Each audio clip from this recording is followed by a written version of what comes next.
Hi there, welcome back to Creatively Crafted Life. My name is Melanie.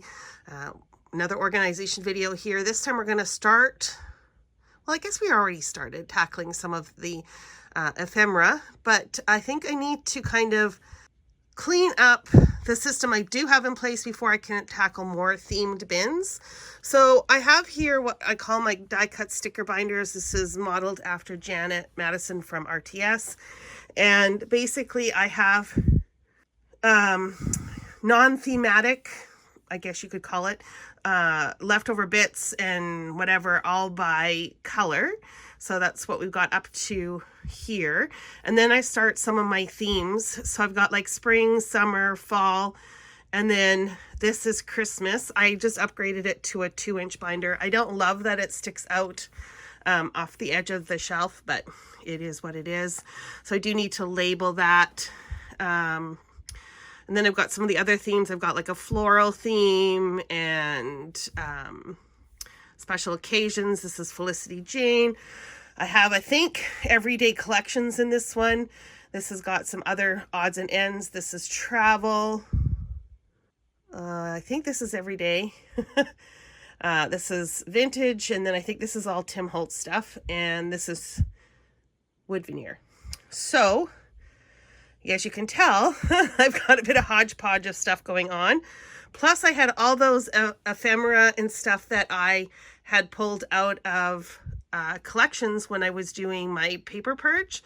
So I'll show you what I've done with those and also what else I've been doing behind the scenes before I decided to turn the camera on. Okay, I have a 2-inch binder here full of ephemera. This is all what I consider every day, and all the thematic ephemera pieces that I pulled from the collections went in the bins. I would like to translate those all into binders over the course of the year. We'll see what happens, but basically I went through everything else. I think they're all done now. I'm all caught up. It's a little bit of effort. You'll notice that I as I flip through this, that I have a couple methodologies for storing these. These are like those old-fashioned photo album, magnetic photo albums, you know, where they've got the film on top and then it's tacky underneath. I like using these for smaller, fussier pieces.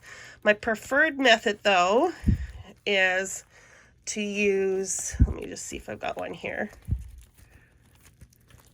is to use page protectors and just use a little bit of ATG tape on the back.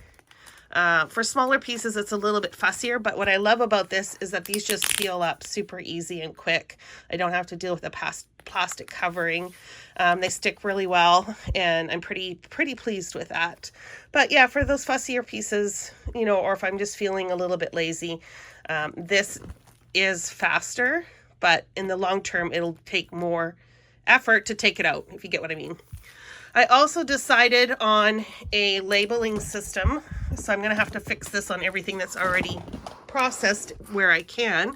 And basically what I've done is if it's a full collection or like a full package from a collection, I put the collection name and manufacturer and name, and then I have these sorted alphabetically. Now keep in mind, this is my everyday, right? This is not like Christmas or fall or any of the other themes that I have. And so I think that works. So when they get down to like maybe half a sheet or half a page left or whatever, or I don't think I'm going to use them together anymore, I will migrate them over to the color bin. I've also included chipboard in here, and these are on page protectors. This is all chipboard. You can see it's stuck pretty good. What I do is I actually just add some of this on the back of the chipboard, let it dry, and then attach it, and then it works really great to peel it up and off. And it's pretty tacky. So far that's worked out. The only thing that I have found over the course of this is that stickers don't always work great on the page protectors. I know some of you warned me about it when I first started doing this, and up until then I hadn't had any issues. So now what I do with stickers is if I can keep the backing on them, I will. So let me just see if I can find an example here. I actually don't have any in this particular binder, but when I come across it, I'll share it with you if I come across it. So I do have other collections that need to be intermixed with these or intermixed with them. Obviously, it's going to be more than one 2-inch binder, but that would be good to do. And like I said, we'll do the labeling. For the labeling, I'm just using some Post-its or actually, I think they're no name Post-it kind of flags, which I write on it with a Sharpie. Okay, let me show you what else I've been up to. Okay, sometimes when I'm lazy in the cleanup, which is quite often, and I don't feel like putting things back in or putting it in the die cut sticker binder right away, I will put them in these little bins. And I used to have these sorted, one for each color. You'll notice that these are all empty because I actually cleaned those up as well. So those are all in the color binder bins. I have a little bit of overflow. There's some wood veneer in here, which we need to deal with separately. And I do have 3 bins left that I need to sort. So I thought I would just kind of walk you through what the thought process was with these. I had a color bin for each one, but these are all thematic. So this is a Christmas, this is vintage, Tim Holtz, and this is travel. So what I'm going to do now is I'll just pull out the travel section, the Tim Holtz vintage, and then the Christmas, and just add them to the binders. Now there's some felt in here, which probably will just end up in a container or something in my Christmas section. Not too sure about that yet.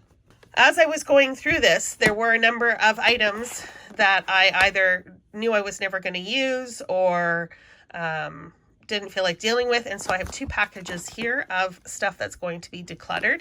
So we are starting an ephemera declutter box or 2, I guess. We'll see how it goes. It is going to be a bit of a hodgepodge because I'm just, you know, they're little bits and pieces from everything. So yeah, this was just from the loose stuff, nothing really from anything that was already added into the binders. I didn't feel like dealing with that at this point.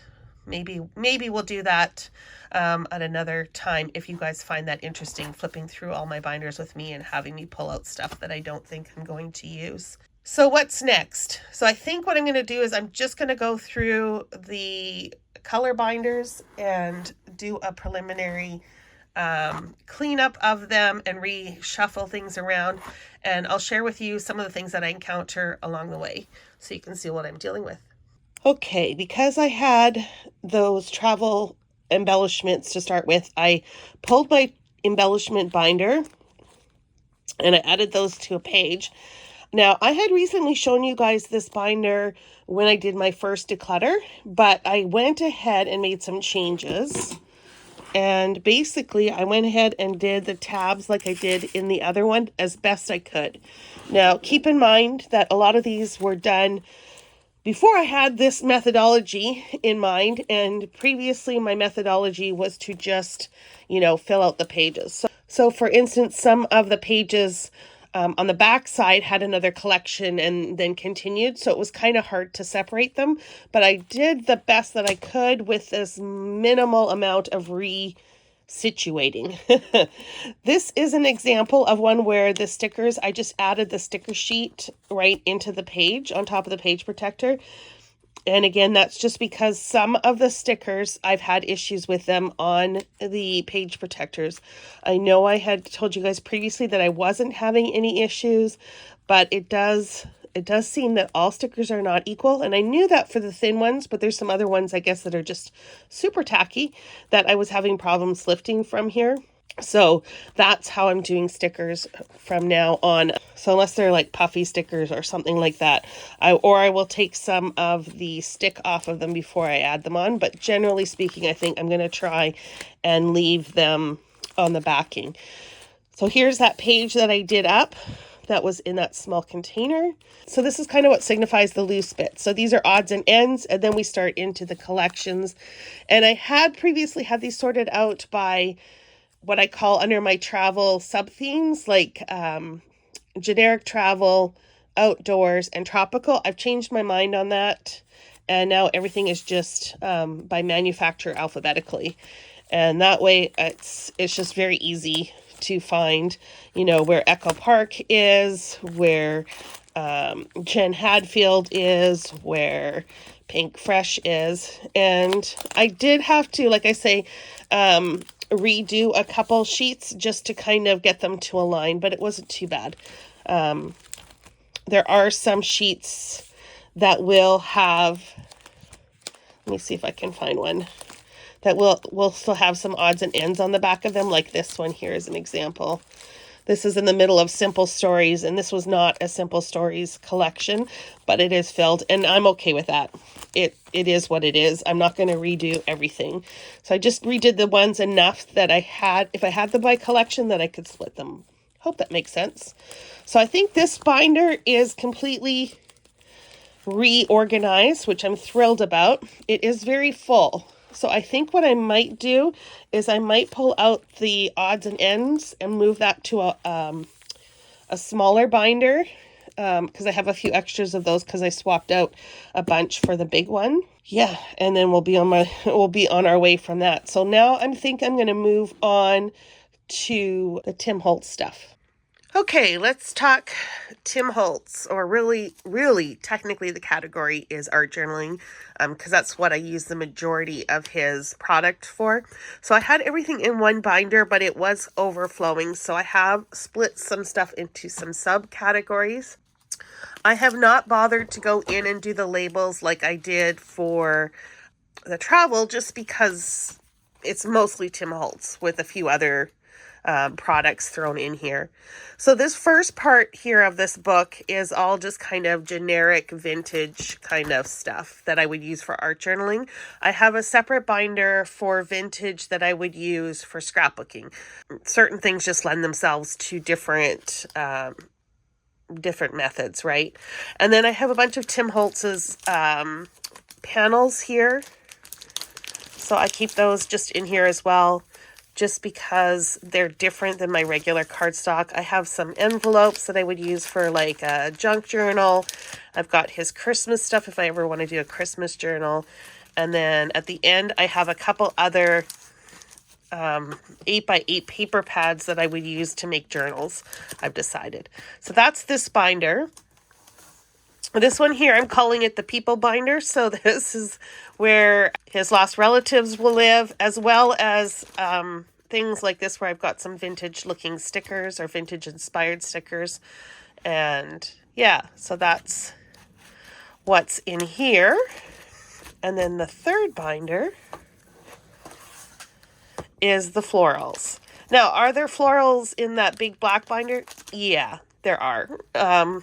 It's not meant to be rigid in its interpretation. It's just a way to divide it so that I have ease of access when flipping through.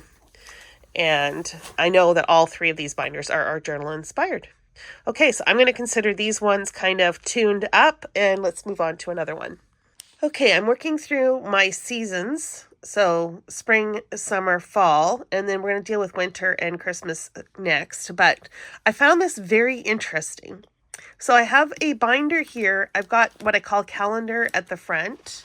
So it's just like, very calendar specific. And then it moves into spring, and I have a couple lines in here. But there's really not very much spring. I need a divider to separate that, but that's for another day. I don't feel like doing that right now. Then I have summer, which is pretty full. I mean, it's starting to get the little crocodile or alligator mouth, but not too bad.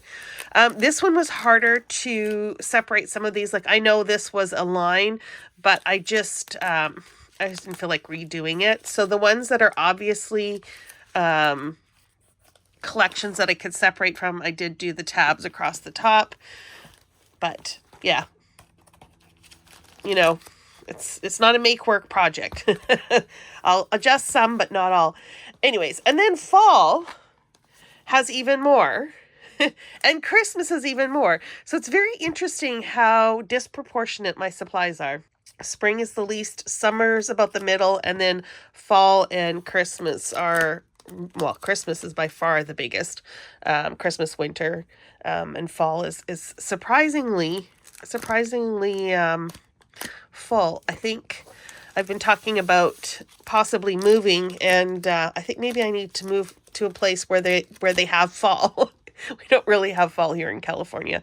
But anyways, that's besides the point. So those 3 are done. Let's move on to winter and Christmas. Okay, the Christmas winter binder is a bit of a mess as far as trying to do, split stuff out by manufacturer. So I have a ton here that's just kind of random generic. And then I start with the manufacturer, which is the 49 and Market collection. And then this was pretty full, so I moved over to a smaller binder. And then this is where the rest of the collections are going. And I think that's it for now. I think that's it for now. My next problem is going to be trying to make sure there's enough room on here for all the binders, because I've definitely have added some. I've pulled out the one binder that had the wood veneer on. Yes, my floor has gotten bad again. It's the reality, you guys. So I pulled out the one with the wood veneer, and I think everything else will fit at this point. All of these have mostly been gone through. There's a couple on the end, and then there's about these ones here that need to be reviewed, and I am running out of steam. So I think this is where we're going to leave off today's video, and I will probably work on those just on my own time and not record them, because basically it's the same deal, right? Like, I'm just going through tidying up the binders, adding tabs if there's any collections. And basically, it's just in preparation for when I go through the iris bins, because I'm sure there's stuff that's going to need to be added, and that way, it's all sorted out. So I think that's where we're going to leave off with today. Thanks so much for hanging out with me. I do appreciate all the encouragement as I'm going through this one little bit at a time. And yeah, don't be afraid to create a mess when cleaning up a mess. It happens. It's okay. You will be all right. And we will get through this. Thanks so much again, you guys. And until next time, happy organizing.